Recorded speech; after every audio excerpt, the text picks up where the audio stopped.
Hey folks, JT here with Living Analog. Last time you saw me, I let you know that I had just bought a guitar parts company. I am having pickups built and branded, and in order to show them off, I have to put some guitars together.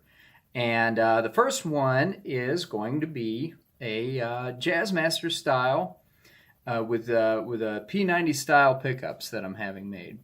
I'm also going to use a lot of the parts that I'm selling.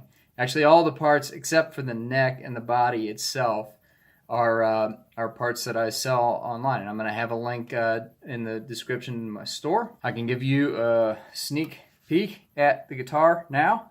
It turned out great. It sounds amazing. It's a lot of fun to play. So we're going to go over putting it together, starting from the top with the wiring. We're also going to encounter some problems.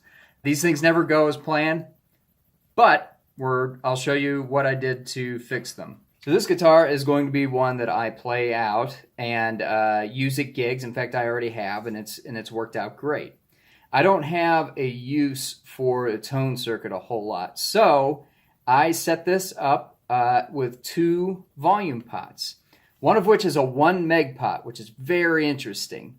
You don't see these used a whole lot, and they look directly at your pickup. It's almost like wiring your pickup to the output jack.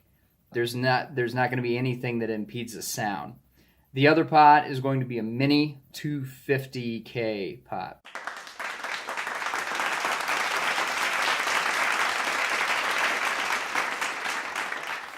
Okay, here's everything that we are going to use to put together this guitar. First of all, we have a Mighty Mite neck and an off-brand body.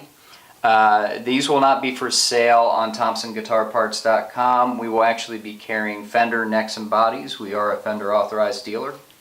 Starting down here, we have a aluminum tailpiece plated in chrome. Very cool, very lightweight. Here we have a Nashville style bridge with roller saddles. Also very cool. Down here, the pots, we have a 1 meg pot that's going to be used for the neck pickup, and an A250K mini that's going to be used for the bridge pickup. These are both Alpha products. Another Alpha product that we have is this 3-way switch. Very high quality. Two volume knobs. These are just regular old Strat style volume knobs. Jump up here, we have a Strat style input jack plate and a great high quality Alpha mono jack. Jumping up here to the tuners, these are just straight Wilkinson standard tuners. I love Wilkinson tuners. I've used them on a ton of guitars in the past. More or less every build I've done, I have used Wilkinson tuners, and I absolutely love them. And down here, we have the Thompson Guitar and Thrift P90 style pickups. These have Alnico 5 magnets and absolutely scream, and you'll see. It'll be especially interesting putting pickup through a 1 meg pot. Should make for some very cool tones. So that's it, folks. Just a quick rundown. In the next series of videos, you're going to see me put this guitar entirely together. The next video is going to be wiring. I'm going to wire this completely from scratch, from top to bottom. There's going to be a lot of time lapse and not a whole lot of me talking, so it's going to be straight to business. Again, you can find all these parts on ThompsonGuitarParts.com, and we'll see you soon.